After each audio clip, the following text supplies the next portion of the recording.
ঢাকা 4 আসনের সম্মানিত প্রধান পরিচালক আসসালামু আলাইকুম ওয়া রাহমাতুল্লাহ। আল্লাহ শুকরিয়া যে আমরা একটা দায়িত্বশীলদের সাথে এরকম একটা পরিস্থিতিতে বসার এবং কিছু কথা বলার সুযোগ পেয়েছি। এজন্য আমি আল্লাহ শুকরিয়া আদায় করছি, আলহামদুলিল্লাহ।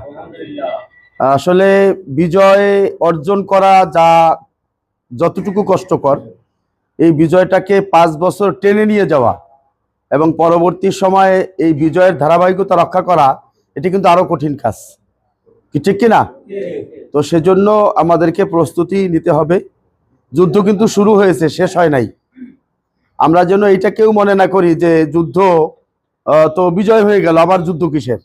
আসলে মূলত যুদ্ধ কিন্তু শুরু হয়েছে। আমাদের এই যুদ্ধ শেষ হয় নাই।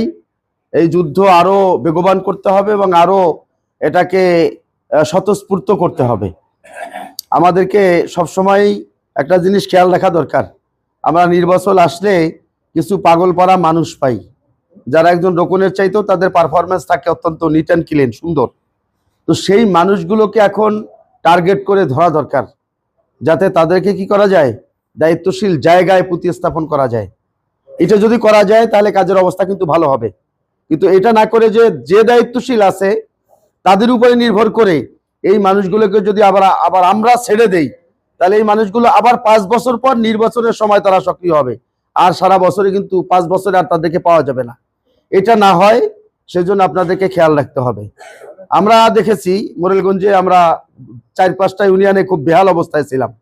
আমরা সেখানে কিন্তু নির্বাচন দিয়া সক্রিয় ব্যক্তিদেরকে টার্গেট করে তাদেরকে কাজে লাগাতে সক্ষম হয়েছি। যে এই নির্বাচনের সময় জানবাজ কারা ছিল, তাই না? কোন রকম জুলুম অত্যাচারের ভয় না পেয়ে বেপরোয়া হয়ে কারা জীবন বাজি রেখে কাজ করেছে, তাদেরকে আপনাদের টার্গেট করা দরকার। আমরা দেখেছি 2025 সালে ব্যাপক রোকন বৃদ্ধি হয়েছে শরণখোলাতে, কিন্তু আমাদের মনে হয় এই শ্রেণীর দিকে এখন চোখ দেওয়া দরকার। বিশেষ করে যুবক এবং শ্রমিক শ্রেণীর দিকে বেশি নজর দিয়ে তাদেরকে রোকন বানানো দরকার। আমরা অনেক সময় দেখা যায় যে সভ্য, ভদ্র, একটু আলেম, এই শ্রেণীর মানুষদেরকে আমরা টার্গেট করি। আসলে তারা আমাদের মানে অনেক জায়গায় দেখা যায় অলংকার হয়ে থাকেন, কাজ করতে পারেন না। কাজ যারা করেন তাদেরকে আবার আমরা কি ধরতে পারি না। আমাদের এই দিকে যাওয়া দরকার। সম্মানিত ভাইয়েরা, আর একটা ছোট্ট বিষয় আমার এই 2-3 দিনের অভিজ্ঞতা দিয়ে বলি। আমরা মনে করি যে এমপি হয়ে গেছে, এখন আমরা সব।